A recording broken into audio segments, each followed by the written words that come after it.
We monster fans often have disagreements about our favorite fright films, but there's one point on which nearly all of us agree, that Abbott and Costello Meet Frankenstein is probably the best horror comedy ever made, just as fresh and funny today as when it was new.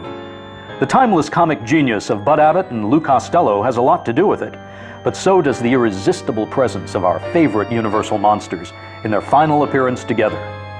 Lon Chaney as the Wolfman, Bela Lugosi as Dracula, and Glenn Strange as the Frankenstein monsters somehow managed to retain all the dignity befitting classic horror icons while lending their talents to some of the most hilarious set pieces to ever come out of Hollywood. Want to find out how it all happened? The story starts in 1948 at a little-known tourist attraction in La Mirada, Florida, McDougal's House of Horrors.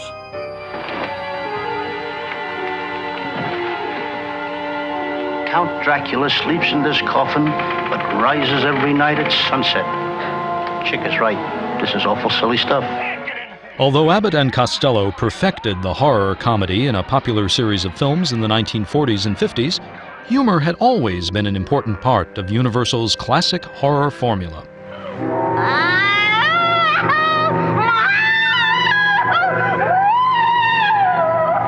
Masters of the genre, like director James Whale, always understood that laughing and screaming were just two sides of the same coin.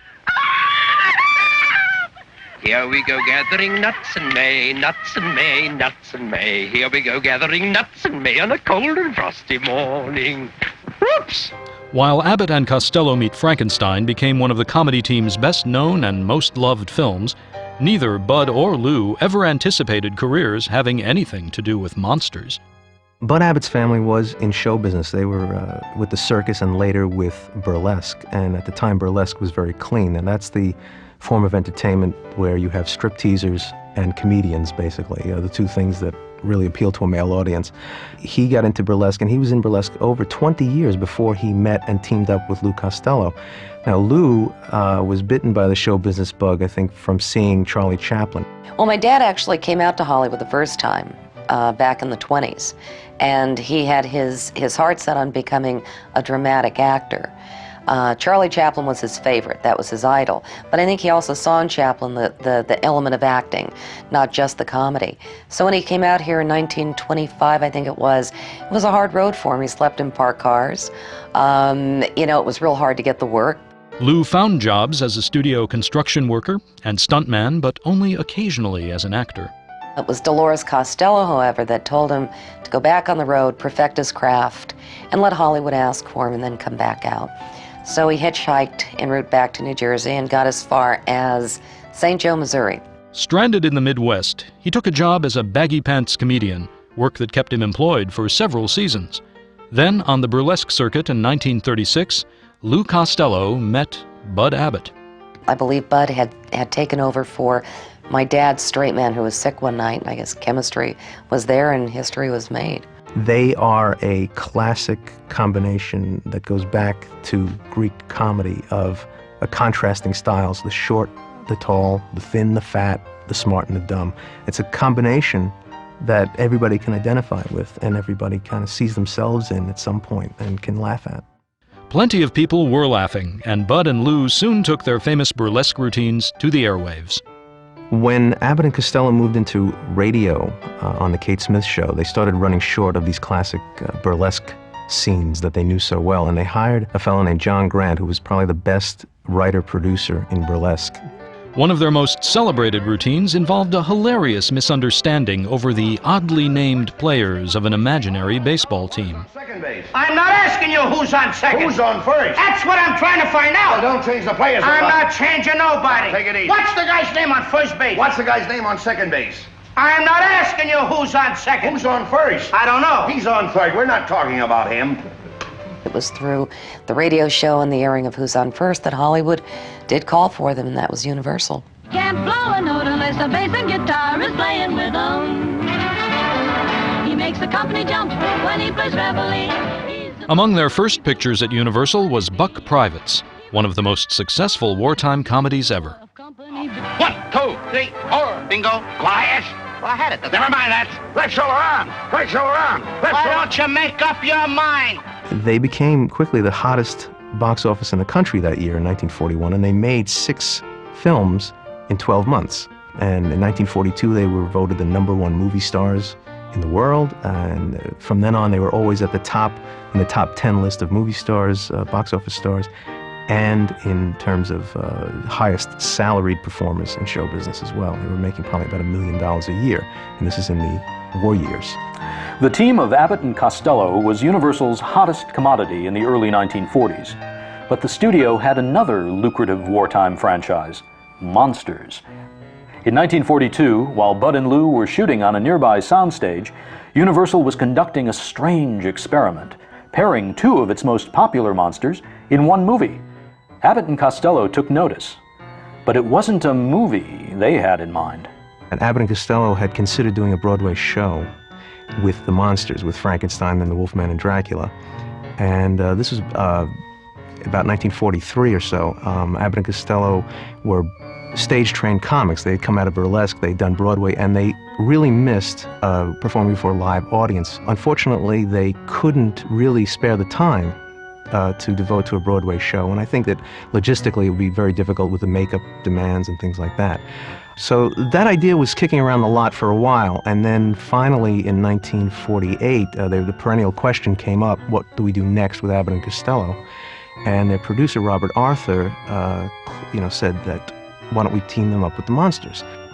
Although the concept was promising, the screenplay had some problems. Well, Lou Costello hated the script. He went into Robert Arthur's office, the producer, and he said, "You're not serious about making this. My daughter could write something better than this." But as far as Universal was concerned, there was gold in them thar chills. And Bud and Lou had already demonstrated their flair for comedy thrillers that really performed at the box office. Yes. Yeah, wait a minute now, just a minute here. Hold That Ghost was the first scare comedy that they did, and it was such a big hit also, along with Buck Privates, that they tried to work in scary scenes for Costello in just about every movie, because his scare take was just so great.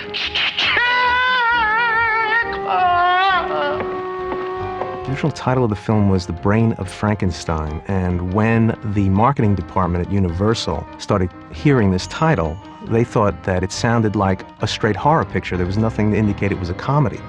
So Bill Getz, the head of production, ordered a title test of Abbott and Costello Meet Frankenstein, and that tested great with the public and the marketers because it said something funny and scary at the same time, which is what the film ultimately was. So who would be the monster promised by the title? After playing the creature in 3 Universal films, Boris Karloff put aside the role that had made his career. For the last 2 films, the boots and bolts were worn by an actor with a perfect name for the part, Glenn Strange. Well, Glenn Strange was a great character actor. You've seen him in thousands of westerns. Nobody ever knew his name, but he was always the bad guy because he was a big guy. He was 6'6". And when Jack Pierce was doing some of the work at Universal at that time, and they were going to do House of Frankenstein, and Karloff didn't want to play the monster anymore. It was one of these things that he was doing Glenn, Pierce was doing Glenn, in a pirate picture with Yvonne DiCarlo. He put a big scar on his face, and he kept looking at Glenn, and Glenn kept saying, every day he'd look at me, and he'd keep looking at me. And one day he said, will you stay over tonight? I'll pay you $25 if you stay here. I might get you a good part in the movie. So he put paper up all over the mirrors so Glenn couldn't see what was going on, and worked on him for about an hour. Glenn said he had no idea what he was doing. He said, he did a lot of stuff to my head, I know that. So they took the papers down, he saw himself, and he goes, my God, I'm Boris Karloff. And Jack had always said the craggy face that Glenn had was kind of the face he had always thought about for this monster. Universal was eager to involve Boris Karloff in the Abbott and Costello film, but the original monster had serious reservations. I think Karloff thought that the film was going to make fun of the monster, and he did not want any part in it. Also, he had retired from the role, so for him to come back, I think he was a lot older, and I don't think it would have been as effective. But he did agree to publicize the film, and I think that was part of his deal with Universal in terms of other film commitments. The part of Count Dracula would seem to have been tailor-made for Bela Lugosi, who originated the film role for Universal in 1931. There's this whole perception that Bela Lugosi played nothing in the movies at all other than Dracula. But really, even though he played other vampire characters or vampire-type characters, he only played Dracula twice. And the second time, 17 years later, is Abbott and Costello meets Frankenstein. But the studio had other casting ideas. Well, one of the ironies about this production is that Ian Keith was considered for the role of Dracula in this film, and back in 1931, he was the first choice of Universal to play Dracula in the original as well. The whole notion that someone other than Lugosi is Dracula in this film is almost inconceivable. And fortunately, of course, saner heads prevailed, and Lugosi, again, after a long fight, just much like 1931, secured the part. The Wolfman was the only Universal monster portrayed by one actor and one actor alone, Lon Chaney. So there was no disagreement over who would play the part this time. But the transformation of Universal Studios into Universal International brought with it many disruptions with the past. Although the studio's head of makeup, Jack Pierce, was undeniably a genius, the combination of his cantankerous personality and the time-consuming nature of his makeup creations didn't sit well with Universal's new management. Despite 20 years of service, Pierce was still a salaried employee without a contract and was abruptly fired. He was replaced by one of his own assistants, Bud Westmore, a pioneer in the use of cost-saving materials like molded foam rubber. They required Westmore to come up with a new way of doing the monsters' makeup to get the production moving on time, because they didn't really have like 6 hours to spare on makeup. Now this is Lon Chaney Jr. as the Wolfman from Abbott and Costello meets Frankenstein. It's the nose piece, goes down here. This is the forehead piece, and they glued this on, and it was more of a mask this time than the way Pierce did it, because Pierce again did all the build-up stuff, and this was a lot more comfortable for Lon to wear, because the whole rest of this was a mask, actually. It came down over his upper lip, and they streamlined the makeup quite a bit. But here again, this was quite a bit faster to do. It probably took about an hour to put this on, which I'm sure Lon Chaney Jr. was very thrilled about. The Frankenstein monster makeup had always been particularly time-consuming. Westmore streamlined the process considerably. Now this is a very interesting piece. This is one of Glenn's actual headpieces from Abbott and Costello meet Frankenstein. It's made of foam rubber, and it has incredible detail. Chris Mueller sculpted this, and it's very old. It's from 1948. Nobody knows why it's lasted this long. Glenn had given this to me, and he had it in a closet in a paper sack for years. Maybe that's the secret, put them in a paper sack, they'll last, I don't know. But the interesting thing about this, like with the clamps here, that nobody ever gets to see is, you can see they actually go into the head quite a bit, which is something you never got to see in any of the movies whatsoever, which is kind of interesting. Jack Keevan applied this makeup to Glenn, and this took between an hour and a half to do, where Jack Pierce, when he did it with cotton and collodion and all the ways he did it with the wax and the putty, took maybe 3 to 4 hours to do. Now one thing that Glenn said was different about this than, say, Pierce's makeup is this being foam rubber and all, underneath here, when he would sweat a lot during the day, his sweat would build up in here. It had nowhere to go, and then when they would finally take this piece off, it would like rain down his face. The water would collect in here. He'd have about a half a cup of water inside of this thing, where the cotton and collodion, of course, that Pierce did, it just absorbed, and it was different. But he really preferred this makeup over Pierce's on account of this was just much, much easier to get in and out of from anything, and a lot more comfortable. Now here's a head of Glenn as the Frankenstein monster from Abbott and Costello meet Frankenstein. This is one that I casted up years ago over at Don Post Studios. This is out of the original mold, and the reason they did a head like this in the film, in the end of the film you see Glenn walking down this pier, and it's on fire, and he ends up crashing and falling through the pier. Well, they didn't want to do an actor doing that, so they made a full-size dummy and had it rigged from over the top on sort of a rig that would move with the dummy and hold the arms up, and they made a head up just like this to put on the dummy. And then they scooted the feet with boards. They had it on 2x4s and to scoot the feet, so you actually saw it walk, and then they had it actually, you saw the actual body fall through into the flames. Two of the favorite things in my collection are these monster boots you see behind me here. It's from Abbott and Costello Meet Frankenstein that Glenn Strange gave me years ago. He wore these boots when he and Bela did this midnight spook show after the film came out. And that's how he ended up with these. And they're great. They look very large and they are big. He was 6'6", a big man. And they're made out of felt. This is a felt material here, and it's actually out of crushed cork inside. So these aren't anywhere near as heavy as they look. They look very heavy, but they're not actually that heavy. There's actually a pair of his shoes inside here, if you could see inside. So it was like slippers, so he could slip them on and they would fit him well. Otherwise, he'd just flop all over the place in there. And then these are actually made of wood, actually, the bottom part of the boot. But they're really, really neat, and they're cool because they're Frankenstein monsters boots. You don't get any cooler than that. The script of Abbott and Costello Meet Frankenstein, written by Frederick Rinaldo, Robert Lees, and John Grant, wasn't exactly a sequel to the earlier Universal films, where the various monster storylines had gotten, shall we say, a little out of hand. This time, the studio didn't even try to explain how the monsters returned. They were back to meet Abbott and Costello, and that was explanation enough.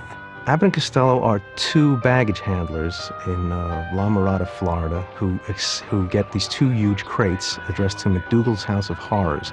Now, for some reason, the beautiful Sandra Mornay has become Lou Costello's girlfriend. We don't know why. Eventually, we learn that she's become his girlfriend because she has picked out Costello's simple, pliable brain for transplant into the monster, because the monster has become, in Dracula's words, an unmanageable brute. This time the monster must have no will of his own, no fiendish intellect to oppose his master. There, my dear Count, I believe I have exceeded your fondest wishes. The new brain I've chosen for the monster is so simple, so pliable, he will obey you like a trained dog. Good. Now, Lon Chaney Jr., as the Wolfman, is on the trail of the coffin and the remains of Dracula and the monster. And he warns the boys that they would be receiving these crates and not to do anything with them. Nowadays, the Wolfman would probably have just cashed in and started a theme park. After all, where else in Florida do you find a castle like this? It's got great routines in it, but one of my favorites is at the Masquerade Ball. And it's my father and I think Bud and Lon Chaney Jr. And Lon Chaney is holding up the wolf's mask and says, "When the moon is full, I turn into a wolf," and my father's line is, "You and 20 million other guys." Great line, you know. The film included several well-established routines, slightly retooled to make room for monsters. Hold That Ghost inspired one of Meet Frankenstein's most memorable bits. The genesis, really, of Hold That Ghost was a bit that Abbott and Costello had called the moving candle gag, where Costello is sitting in front of a table reading a map, and these two candles in front of him either slide back and forth or levitate. And of course, when he calls Abbott in, Abbott never sees this going on. So that became actually a running bit, and in Meet Frankenstein, Costello always sees the monsters and Abbott doesn't. It's kind of the same kind of routine, which worked very effectively in Hold That Ghost. Now, in Meet Frankenstein specifically, they took the moving candle bit and put it on Dracula's coffin. So when the coffin starts to open, the candle slides, and they do the bit again, but in a distinctly different method. There's another scene where Costello mistakes the real Wolfman for Bud in the Wolfman mask. And of course, he pokes him, he pulls his nose and everything.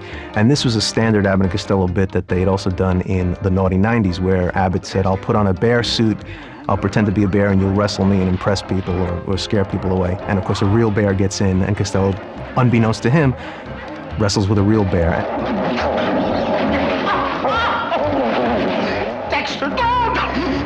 The director of Meet Frankenstein was Charles Barton, a veteran Abbott and Costello collaborator. And they got along great, and they were very good friends with Charlie, and they would try things with Charlie that they wouldn't try with some of the other directors. Charlie Barton, to me, was probably one of the best of the Abbott and Costello directors. He knew how to handle them. He was the first one to initiate 3 cameras on them at all times to catch the reactions.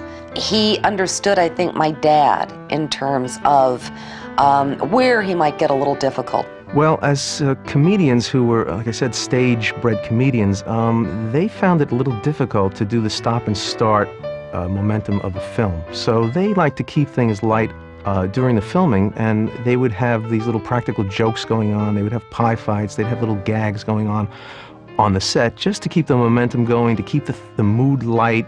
You know, like a lot of film historians or comedy historians who like to say how unprofessional they were, you know, to go out there and be throwing pies and this and that. But try keeping the level of energy up in comedy. When you're sitting there with a cut, okay, action, cut, action, it was their way of keeping their energy level up. I was a young boy, I think around 10 years old, when Abbott and Costello Meet Frankenstein was made. And I have very vivid memories of being on that set. There was a lot of clowning around between takes. They actually hired people to come kid around. Abbott and Costello were always kidding around. The team's right-hand man in charge of cutting up was a professional clown named Bobby Barber.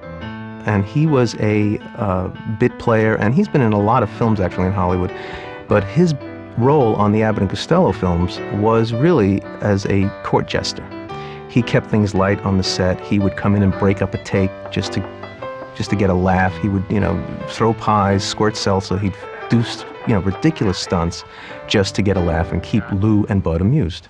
One of the things that Bobby liked to do, and I believe there's a scene where he comes in and interrupts them with Lon Chaney as well, but he does come down the steps following Dracula and interrupts the take. Now, the outtake cuts off very quickly, so you really don't know if Lugosi's going to turn around and deliver a punchline or he's going to start to really lay into Bobby. Glenn told me the story and did the Bela accent. When Glenn with this southern accent was pretty funny. And he did something and Bela just looked at him and said, "We should not be kidding when we are working," and then stormed off the set. And that was it. A real professional. As far as his takes were concerned, it was one take. He knew he had practiced his lines. I watched him practice, and when he got on camera, he did it perfectly. So anybody disturbing his scene, I think he did not appreciate. He did appreciate the seltzer bottles and the pie fights off camera, as long as he wasn't involved. He got a great kick out of it. And there's the scene where Lou comes in and sits on the monster's lap in that dungeon.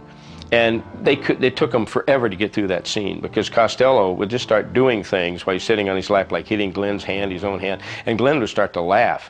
I can't help it. And he would just finally say, "I can't get through the scene with this little guy. He just won't be serious about this." I think I was a year old when Abbott and Costello Meets Frankenstein was being made.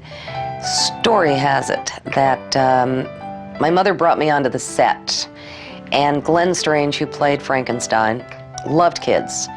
And he saw me, and he moved towards me. I get completely done up with as Frankenstein. And my sister said that you took one look at him and just screamed bloody murder to the point where I guess they had to get me off the set, you know, fast. I mean, that was it. Just broke down.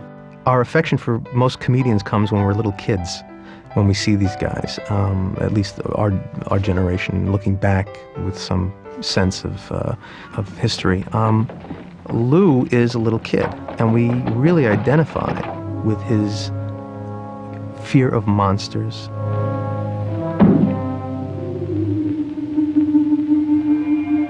I mean, children as young as 3 have watched Abbott and Costello Meets Frankenstein and have never really been scared to death, but they've laughed a lot. It's when you can incorporate that comedy and slapstick into something that can be very, very frightening, especially to children.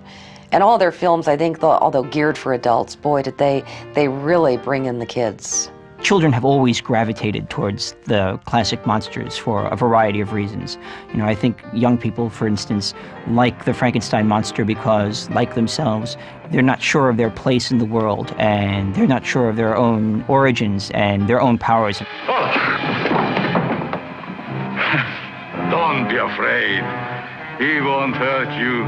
And, you know, of course, the Wolfmen, there are all kinds of hormonal changes that we won't even talk about. And Dracula really has always been about the mysteries of sex and sexuality. I think young people instinctively graft on to the classic monsters for these reasons. Robert Lees, the screenwriter, said that one of his big theories was that comedy is rooted in fear. So when you have Abbott and Costello facing the monsters that probably have caused more nightmares than any other creatures ever created, you know, in fiction, you really can't miss with the comedy there. The film certainly didn't miss at the box office. It was actually the second cheapest production by Universal that year, and it turned out to be their second biggest moneymaker that year. To capitalize on the success, Universal almost immediately cast Bud and Lou in a series of scary Abbott and Costello comedies, beginning with Abbott and Costello Meet the Killer, Boris Karloff. And Boris Karloff was really signed just to really bring the Frankenstein cachet into this film. It's really a detective comedy, basically. It was written originally for Bob Hope and was adapted for Abbott and Costello. And in fact, Karloff's character in the original screenplay was a woman. Maybe you'd like to select your own means of self-destruction. How would you like to die? Foliage. Bud and Lou's next Fright Fest picked up where Abbott and Costello Meet Frankenstein left off. Now that we've seen the last of Dracula, the Wolfman and the monster, there's nobody to frighten us anymore. Oh, that's too bad. I was hoping to get in on the excitement. Who said that? Allow me to introduce myself. I'm the Invisible Man.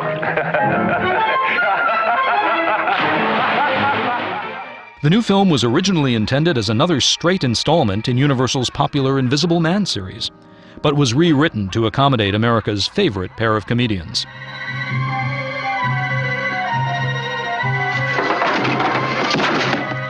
They, of course, added the Abbott and Costello routines to it, and it kept evolving. And, of course, the great scene in this is the boxing sequence, which the Invisible Man is the third man in the ring with Lou as the boxer. And then Lou's career as a boxer, grows and grows because the Invisible Man's in the ring helping him.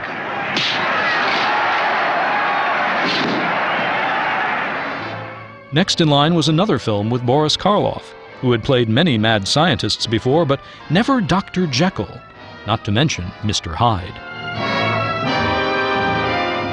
Again, that's another film that has very few Abbott and Costello routines in it. It's a lot of physical comedy. Bud and Lou whack each other over the head, and Bud takes pratfalls in it, probably more in this one film than they did in all of their previous films. So there's very little dialogue back and forth, and surprisingly, it was a huge hit. Have you seen a monster around here? Oh, I see. You can't talk with that heavy mask on. Well, here, I'll help you take it off. You see, we're looking for him for a purpose. Now, there's a reason for...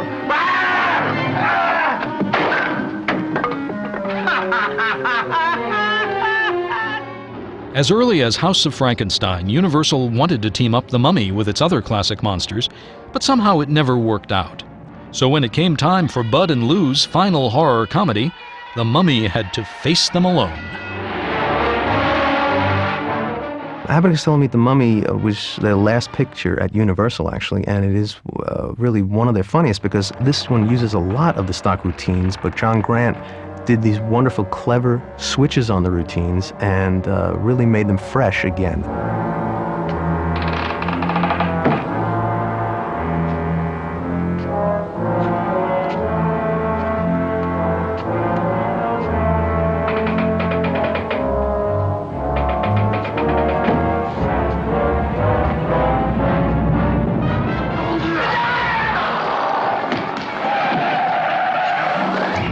By the 1950s, however, old-time burlesque was becoming less and less fashionable with audiences. I think my father started to see that the comedy was kind of coming to an end. There was a change occurring, too. You could start to see the trend was going more towards what would eventually be the Lenny Bruce comedy, which would take it into a whole other realm. And my father never felt you had to be dirty to be funny. And that was not the point of their comedy. Abbott and Costello were, very much family men. They weren't out carousing at the nightclubs in Hollywood and things like that. Bud Abbott was married to his wife for 55 years when he died, and Lou Costello was married to his for 25 when he died. They were very decent men. They supported their families, and the kids don't have any mommy dearest stories to tell about these guys. They were really wonderful guys, and everybody who worked with them said the same thing. They were generous, they were fun to work with, and they were good guys. The comedy of Abbott and Costello will never die because of the access we have now to videos, the DVDs. I mean, it's timeless. It's universal long after we're gone. There's going to be probably a small little microchip, and you'll be able to watch it on your wristwatch or something, an Abbott and Costello film. My father loved electronics. He loved technology. If you'd put my father here today, with the DVD players and the video machines and the this and the that. I mean, he would have a field day. But to think of Abbott and Costello meets Frankenstein, it's kind of like you want to go back in time and you want to bring one of those flat little DVD cases and say, Dad, look at Abbott and Costello meets Frankenstein. Can you believe it's right here? You know, that would, I think, freak him out. You'd say, I have to have one of those. Strangely enough, Abbott and Costello didn't care much for the film that immortalized them, at least in the eyes of monster fans. For many of us post-war monster boomers, Abbott and Costello Meet Frankenstein was our introduction to the world of Universal Studios horror, a habit hard to kick. So, in appreciation of Universal monsters, Abbott and Costello, and that swing band era where they all came together, let's take one last musical look at those boogie-woogie boogeymen.